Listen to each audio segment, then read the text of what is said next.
Hello जी, नमस्ते, Radhe Radhe. Welcome back to my channel. कैसे हैं आप सब लोग? आई होप सब बढ़िया होंगे, मस्त स्वस्थ होंगे। हम भी यहाँ पर बढ़िया से हैं, मस्त हैं, स्वस्थ हैं और आप सबकी अच्छी सेहत की कामना करते हैं। तो आज हमारी ब्यूटीफुल सी मॉर्निंग हो चुकी है और इस टाइम सुबह के 6 बज चुके हैं और मैंने अपना मॉर्निंग रूटीन शुरू कर दिया है। तो मैंने ये ब्लैंकेट धोया था कल। तो ये जो ब्लैंकेट है ना, मेरा काफ़ी बड़ा है, हैवी है और हाथ से धोना जो मुश्किल हो जाता है मेरे को, तो मैं इसको मशीन में धोती हूँ क्योंकि मशीन की इतनी कैपेसिटी है कि एक ऐसा ब्लैंकेट जो वो एक बारी में धो देती है। तो इस वजह से ही मैंने, क्योंकि मेरी पीठ में दर्द हो जाती है ज़्यादा ये ब्लैंकेट वगैरह ना, और तो कुछ नहीं, धोने के लिए तो बड़े अच्छे लगते हैं, मेरे को बड़ा अच्छा लगता है हाथ से धोना ब्लैंकेट वगैरह को। बट आप में भिगो दो, पर जब उसको छिलाने की बारी आती है ना, तब तो हाल ख़राब हो जाता है। जब रेंज करते हैं ना उसको, तब बहुत ही वो हैवी होता है और उल्टना पलटना मुश्किल हो जाता है। तो इस तरह मैंने ये यहाँ पर धो लिया ब्लैंकेट, और जो कपड़े थे वो बाहर वाली मशीन में धो ली। काफ़ी कपड़े हो गए थे मेरे पास और ब्लैंकेट भी धोना था, क्योंकि अब बरसातें चालू हो गई तो आगे आगे फिर स्मेल होना शुरू हो जाएगी कपड़ों में, तो हैवी कपड़े धोना मुश्किल हो जाते हैं। तो इसलिए मैंने ये कपड़े जो बाहर वाली मशीन में धो लिए और अंदर जो मैंने ब्लैंकेट धो लिया। तो ब्लैंकेट को बाहर सूखने डाल आई हूँ और अब कपड़ों को मैं शला रही हूँ। इनको बाहर से ले आई मशीन से, कपड़ों को बाहर इसलिए बाहर से ले आई क्योंकि बाहर ना पानी जो थोड़ा थोड़ा चलता है और उसमें फिर देरी लग जाती है। तो सुबह सुबह जल्दी सारे काम जल्दी जल्दी होने चाहिए तभी फिर नाश्ते का टाइम भी हो जाता है ना, वही भी रेडी करना पड़ता है। तो इस यहाँ पर मैंने बड़ा वाला टब भर लिया और एक बकेट भर ली, तो दो बार जो वो हर एक कपड़े को जो वो निकाल दूंगी। तो इस तरह टब में मैंने सारे कपड़े एक बार से निकाल दिए, अब दूसरी बार जो बकेट में निकालूंगी। और ऊपर जो ये शर्ट रखी हुई है ना, इसका कलर जाता है, तो मैंने ये अलग करके ही रख दी हुई है। तो जब मेरे पास ये छोटी वाली मशीन ही थी ना, जो बाहर मैंने रखी हुई है वही थी, तब तो हम हाथ से ब्लैंकेट वगैरह धोते थे। और ब्लैंकेट को बस ऐसे बड़े वाले, एक हमारे पास ना वो बड़ा सा जो होता है ना ऐसे लोहे का टब, वो है, तो उसमें भिगो देते थे। और फिर बस वो पैरों से, या फिर हमारे यहाँ जाड़ी होती है, इसको हम जाड़ी बोलते हैं, धोनी बोलते हैं ना, उससे भी ऐसे मार के, थापी इसको बोलते हैं, तो उससे भी ऐसे मार मार के जैसे, और या फिर ब्लैंकेट के ऊपर खड़े हो जाना और पैरों से वो उसको ऐसी मसल मसल की जो वो उसको धो देते थे। ऐसे करके हम ब्लैंकेट को धोते थे। और इस तरह कपड़े मैंने सारे छिला दिए। जो कलर वाला कुर्ता है वो अलग से मैंने हैंग कर दिया, और अब बाथरूम को साफ़ कर लूँगी अच्छे से, ताकि कोई पानी जो वो यहाँ ना बचे। क्योंकि बाथरूम में एक बार सूखा हो जाता है ना, तो फिर साफ़ रहता है। अगर गीला बाथरूम रहेगा आपका, तो आपके जो पैर आएंगे बाहर से, तो अगर आप चप्पल चेंज करते हैं तब तो अलग बात है, अगर चप्पल नहीं चेंज करते हैं तो फिर बाथरूम बार बार गंदा होता है। सूखा रहेगा बाथरूम तो फिर गंदा काम होता है बाथरूम। तो ये बाथरूम को ना सुखाने की आदत जो हमारे पापा ने हमें डाली हुई है, जब हम छोटे छोटे थे। पापा मेरे आर्मी में कैप्टन रिटायर हैं, तो आर्मी के मतलब आर्मी वालों के रूल्स तो आपको पता ही है, साफ़ सफाई और वगैरह सब का कितना ध्यान रखा जाता है। तो जब हम शिमला गए हुए थे, वहाँ पे उनको जैसे क्वार्टर थे, तो वहाँ पे बाथरूम जब हम नहाते थे तो पापा ने स्पेशल बोलना कि मेरे को बाथरूम जो पूरा जो वो साफ़ चाहिए, बिल्कुल इसमें ज़रा भी पानी नहीं होना चाहिए। तब से हमें आदत पड़ी कि बाथरूम जो हम नहाने के बाद जो बिल्कुल साफ़ करते हैं, कुछ भी काम करने के बाद जो बिल्कुल पानी की बूंद भी ना पड़े, या फिसलने का भी डर रहता है पानी पड़ा हो तो इसलिए हम पूरा बाथरूम जो बढ़िया से साफ़ कर देते हैं। तो यही आदत जो मैंने अपने बच्चों को भी डाली हुई है, इनको भी बोलती हूँ कि जब भी आपने वॉशरूम में नहाना है, या जब भी वॉशरूम गिल्ला हो आपसे, तो तभी का तभी जो वाइपर मार दें। तो इससे जो वो एक रूटीन, हेल्दी रूटीन बनी रहती है, और सब जो जगह जो हाइजीनिक जो बाथरूम वगैरह वो हाइजीन होने चाहिए, साफ़ सुथरे होने चाहिए। तो इस प्रोसेस से ना बाथरूम बिल्कुल साफ़ रहते हैं। और सब फ्रेश होके फिर नहा धो के मैं पहुंच चुकी हूँ किचन में। तो अभी करूँगी मैं अपना ब्रेकफास्ट का काम स्टार्ट, नाश्ता बनाऊँगी। दही मेरा ना मैंने सुबह ही रखना था, दही जो मेरा अच्छे से लग चुका है, और सुबह ही मैंने रख देना था फ्रिज में, पर लेट हो गई मैं बाकी काम निपटाते। और ये बाहर से मैं धनिया ले आई हूँ फ्रेश वाला जो मैंने बीजा हुआ है, तो करेला ले आई हूँ, और थोड़ा सा पनीर है मेरे पास, तो मैं बना लूँगी। अब नाश्ते में थोड़ा पनीर बनाऊँगी और थोड़े जो करेले बना लूँगी। तो सबसे सबसे पहले जो करेले को अच्छे से धो लूँगी। ये कल लाए थे करेले रेज़ा के पापा, तो बिल्कुल फ्रेश फ्रेश करेले हैं। तो उस टाइम भी मैंने धो लिए थे, बट अभी जब बनाने हैं तब धो लें तो ऐसे फ्रेश फ्रेश सब्जी हो जाती है। तो मैंने धो लिए हैं। जब तक कि थोड़ा सा पानी इनका सूखता है तब तक मैं आटा गूँथ लूँगी जल्दी जल्दी से। तो चलिए जी, आटा भी मैंने गूँथ लिया है, भिगो के रख दिया है, और ये सॉफ्ट होता रहेगा जब तक मैं चपातियाँ बनानी होंगी मेरे को, तब तक ये बिल्कुल सॉफ्ट हो जाएगा। तो चलिए काट लेते हैं सब्जी।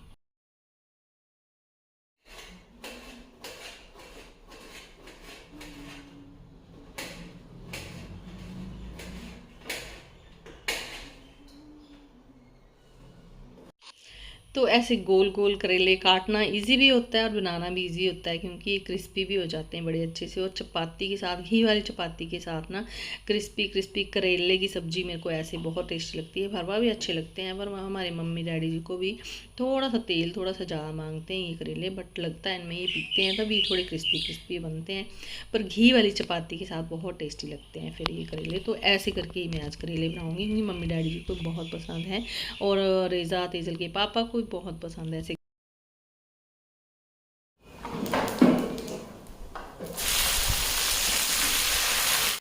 तो चलिए जी, करेले को तड़का भी मैंने डाल दिया। इसको बिल्कुल सिंपल सा तड़का डालती हूँ मैं करेले को। बस इसमें जीरा, धनिया, मेथी, तेल थोड़ा अच्छा खासा जाता है इसमें, क्योंकि तेल से ये टेस्टी बनते हैं। बड़ा ज़्यादा भी नहीं, बट जब हाँ फिर भी जाता है कि थोड़े से क्रिस्पी हो जाएं। इस तरह से मैं इनको ना 2 पार्ट में जो क्रिस्पी कर लेती हूँ। अभी पहले गला लूँगी ना इनको, सिर्फ हल्दी और नमक मिलाकर जो वो ढक्कन लगा के अच्छे से इनको गलने दूँगी।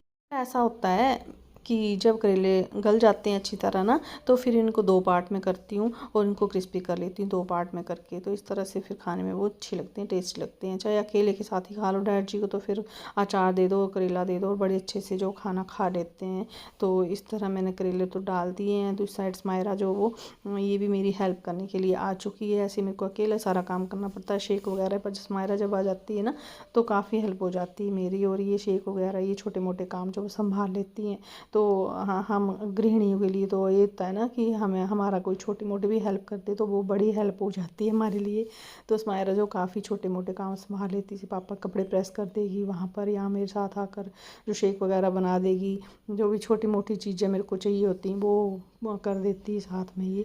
तो हम दोनों जो काफ़ी अच्छे से वो टाइम जो वो हम दोनों आपस में जो बिता लेते हैं, ऐसे बातें भी कर लेते हैं, और अच्छे से जो हमारा टाइम जो वो बातें करते और ऐसे काम करते ना जल्दी जल्दी जो वो गुजर जाता है। तो इस तरह स्मायरा सवेरे सवेरे मेरी हेल्प कर देती है, और फिर ये रील्स वगैरह बनाती है, यूट्यूब के लिए बनाती है, इंस्टाग्राम के लिए बनाती है। तो फिर मैं इसकी हेल्प कर देती हूँ बाद में। जो भी ये काम करती है वो कैमरा मैन, जो भी ये रील्स वगैरह बनाती है ना, तो डांस वगैरह की तो खुद बना लेती है, बट जो दूसरी फ़ोटो वगैरह क्लिक करनी होती हैं बाहर, तो वो उसकी कैमरा मैन मैं ही होती हूँ। तो इस तरह ना ये स्टडी से वहाँ से फ्री होके आती है, तो यहाँ फिर सुबह शाम थोड़ा बहुत कर लेती है अपनी स्टडी। और यहाँ पर हम लोग चिल करते हैं दोनों आपस में, सुबह सुबह जल्दी से काम निपटा लेते हैं, फिर दिन में हम अपना इंजॉय करते हैं। ये म्यूज़िक की मतलब शौकीन है, और मेरे को भी अच्छा लगता है म्यूज़िक सुनना। तो हम कभी डांस करते हुए गाने सुनते हुए रील्स बनाते हैं। तो इस तरह से हमारा टाइम जो बड़ा अच्छा गुजर जाता है। जब ये आती है तो इनको नाश्ता देने का टाइम आ गया। अब ये 2 ब्रेड थे मेरे पास, तो मैं इनको लगा दूँगी ये बटर। तो हमारे घर का बटर है, जिसको मैं घर में ही मलाई जोड़कर जो बटर बना लेती हूँ। और ये बटर जो है ना, जैसे हम बाज़ार से कम लाते हैं, और ये बटर जो हम खाने में यूज़ कर लेते हैं ब्रेड वगैरह में, आलू के परांठे में। तो इनको ना तवे पर पके हुए जो ब्रेड होते हैं ना, जो क्रिस्पी क्रिस्पी हो जाते हैं, तो बहुत अच्छे लगते हैं। तो ये भी आ चुके हैं, और इनको ब्रेड जो वहीं दे दूँगी टेबल पर ही, क्योंकि आजकल गर्मियाँ हैं। तो ये बोल रही हैं इनको गर्मी लगती है किचन में, तो अभी तो वहाँ पर टेबल पर ही दे देंगी। सारा दिन भी इन्होंने काम करना होता है, वहाँ धूप में रहना होता है बाहर। तो फिर अभी ये सोचते हैं कि सुकून से अभी खाना खा लें थोड़ा सा हवा में बैठ कर। तो इस तरह यहाँ पर टेबल पर ये बैठ चुके हैं, और मैंने दे दिया इनको यहाँ पर खाना। और थोड़ा सा पनीर है मेरे पास, जैसे ये तो थोड़ा कुछ पनीर में सब्जी बना रही हूँ, और थोड़ा मैं सोच रही हूँ कि इनको थोड़ा सा 1-2 पीस जो क्रिस्पी करके दे देती हूँ, जिससे इनकी जो प्रोटीन की थोड़ी वो रिक्वायरमेंट वो भी थोड़ी सी पूरी हो जाएगी नाश्ते में ही। बाकी रात को हम दाल वगैरह खाते हैं, उससे पूरी हो जाती है। तो ऐसे करके इनको 2 पीस जो मैं क्रिस्पी करके दे दूँगी। और अब बना रही मैं पनीर की सब्ज़ी थोड़ी सी। तो पनीर की सब्ज़ी बनाना मेरे को बहुत ईजी है, बस ऐसे मैंने कर लिया है इनको। प्याज, टमाटर और लहसुन, मिर्ची, चारों चीज़ों को इकट्ठे ग्राइंड कर लिया है। बस इसमें हल्दी नमक ऐड कर कर लाल मिर्ची वगैरह हम खाते नहीं हैं क्योंकि इनको एलर्जी है लाल मिर्ची से, और पाइल्स वगैरह का थोड़ा प्रॉब्लम है, तो फिर हम लाल मिर्ची कम खाते हैं। मसाले भी ज़्यादा जो हम कम ही खाते हैं। तो कभी गर्म मसाला जो अपने घर का भुना या दालचीनी वगैरह वो खा लें, वो डाल लें। नहीं तो मेरी सब्ज़ी वो मैं टेस्ट जो बस लहसुन अदरक प्याज इन 4 चीज़ों का ही होता है, 3-4 चीज़ों को, और हरी मिर्ची डालते हैं हम। हरी मिर्ची तो मेरे घर की जाती नहीं, तो ख़त्म ही नहीं होनी चाहिए, वही बस वही यूज़ करती हैं। तो इस तरह से पनीर के पीसेस जो मेरे अच्छे से क्रिस्पी हो चुके हैं, इसमें काला नमक मिला के जो मैंने इनको दे दिया, और ब्रेड में भी इनको काला नमक और थोड़ी ऑर्गेनो जो पिज़्ज़ा सीजनिंग होती है वो मिला के दे दी थी वाटर में, तो उससे भी ब्रेड जो टेस्टी बन जाते हैं। तो इस तरह देखिए इनके खाते खाते ही मेरी ये बस 2-3 विसल लगानी होती हैं इसको। मैंने मटर है नहीं मेरे पास, तो अकेला पनीर ही है, तो वो ही बना दिया मैंने। तो मटर हो तो भी मटर में एक विसल लगा लो, या फिर जब ये ग्रेवी जैसी इसको 1-2 विसलें लगा लेती हूँ, तो मटर को पका लेती हूँ बीच में। तो मटर पकने में तो बिल्कुल थोड़ा सा टाइम लगता है। तो चलिए जी, इस तरह से हमने इनको टिफ़िन डाल दिया, स्मायरा इनको टिफ़िन डाल दिया, और टिफ़िन वगैरह जो इनका गाड़ी में रख दिया, और हम भूल गए बोतल। तो अब स्मायरा आई है बोतल लेने पापा की, और ये पानी की बोतल ऐसे दे देते हैं आजकल गर्मियों में इनको पानी जो वो ठंडा का ठंडा रहता है एज इट इज़ ही। तो ये बोतल जो ये लेके जाते हैं, और पानी पीने में गर्मी में जो तसल्ली आती है। तो बरसातें तो अब चालू हो गई हैं वैसे, पर फिर भी थोड़ा ठंडा पानी पीना जो वो आजकल जो तो राहत का काम देता है हमें। जब गर्मी लगती है थोड़ा सा हल्का, फ्रिज का पानी तो वैसे पिया जाता है, बट ये कि नॉर्मल हैंडपम्प का पानी जो वो ही हम पीते हैं। अभी हमारे घर में आरओ वगैरह भी नहीं है, और बस हम हैंडपम्प का ठंडा ठंडा पानी जो 2 टाइम जो वो थोड़ा भर लेते हैं, और वो ही पीते हैं। सुबह जब आता है तो इनकी बोतल भर लेते हैं, तो वही पानी की बोतल जो मैं इनको दे देती हूँ। और अभी मैं किचन में नाश्ता वगैरह मैंने और सुमायरा ने कर लिया है, और मैंने जो किचन की सफाई जो वो आधी बेंच वगैरह की सेल्फ जो मेरी ये इसकी मैंने कर ली है, अच्छे से साफ़ सुथरा कर दिया इसको। मैंने 1-2 काम सोचे हुए थे, ये आटा डालने को था मेरा, 5-6 दिन हो गए थे इसको लाए हुए। हम अपनी कनक पिसवाते हैं, जो अपनी कनक ले लेते हैं ना, मतलब पहले तो हमारे घर में कनक होती थी, गेहूँ होता था, अपना बीजते थे, पर अब नहीं बीजते हैं। पर फिर भी हमें आदत, मम्मी डैडी जी को भी आदत है कि अपना ही घर का आटा खाना। इन्होंने बाज़ार का आटा कभी खाया नहीं, कि वो सारी उम्र उन्होंने काम किया खेतों में, तो वही वाला आटा जो उनको अच्छा लगता है खाने में, सॉफ्ट होता है और चपाती भी अच्छी होती है। तो जो बाज़ार का आटा होता है बिल्कुल भी इनको खाना, हमारा जो आटा होता है ना, देसी आटा जो होता है, बिल्कुल सॉफ्ट रोटी बनती है उसकी। तो वैसे ही कणक हम ले लेते हैं, और उस कनक को ना, गेहूँ को ना, धो धा के जो एक बड़े से ड्रम में डाल देते हैं। फिर जब हमने आटा पिसवाना होता तो वहीं से 10-12 किलो जो उसको छांटते हैं कनक को, और फिर उसका जो आटा पिसवा लेते हैं। तो इस तरह से ये पिसवाया हुआ था आटा। तो ये एक बार तो मैंने भर लिया था आधा, और फिर ज़्यादा था तो फिर मैंने आधा यहीं पर रख दिया हुआ था साइड में इसकी बोरी आटे की। तो अभी मैंने इसको जो वो अभी हमारे ड्रम का आटा थोड़ा ख़त्म हुआ, तो मैंने इसको इसमें ऐड कर दिया। थोड़ा सा प्याज था रखने वाला, वो भी छांट के मैंने अच्छे से जो वो इसकी प्याज वाली ट्रॉली में रख लिया, और इसके छिलके जो वो इस जो थैला है इसमें ही रहने दिए। तो ये सारा बाकी का जो भी छिलका नीचे का था, तो मैंने ये सारा इसमें भर दिया, और इस सारे छिलके को और बाकी छिलके इकट्ठे हुए, जैसे ही केले के छिलके वगैरह जो भी हैं, वेजिटेबल के छिलके मैं अलग ही रखती हूँ। और कागज़ जो है इस साइड पीछे विंडो दिख रही नहीं, यहाँ से पीछे को भी निकाल देती हूँ मैं। फिर जब बाहर कूड़ा जलाती हूँ ना, कागज़ वगैरह जलाती हूँ, तो तब इनको उठा के तब वहाँ पे जला देती हूँ। तो इस तरह मेरा जो वो साथ का साथ ही जो कोई इसका कचरे का काम जो है ना मेरा निपट जाता है, क्योंकि मैं खाद बनाती हूँ, इसको खाद बनाने के लिए डाल देती हूँ गमलों में। फिर वही खाद जो वो यूज़ करती हूँ मैं, अच्छी खाद होती है इसकी छिलकों की। बरसात में तो अच्छे से गल सड़ के ना, बिल्कुल ऐसे ना, अगली गर्मियों तक तो बिल्कुल ऐसे बहुत अच्छी सी खाद तैयार हो जाती है। फिर उसको मैं निकाल के फिर एक डब्बे में भर लेती हूँ और गमलों में यूज़ कर लेती हूँ। तो जी ये आटे वाली बोरी है, इसको भी मैं धो के रख देती हूँ अभी का भी, जिससे अगली बारी यूज़ के लिए जो ये फ्रेश की फ्रेश हो जाती है। फिर धूप में सुखा लेती हूँ अच्छे से। तो ये था मेरा आज का वीडियो। आई होप आपको मेरा वीडियो अच्छा लगा होगा। वीडियो अच्छा लगे तो प्लीज़ को लाइक और शेयर कीजिए, मेरे चैनल को सब्सक्राइब कीजिए। मिलते हैं अपने नेक्स्ट वीडियो में, तब तक के लिए बाय।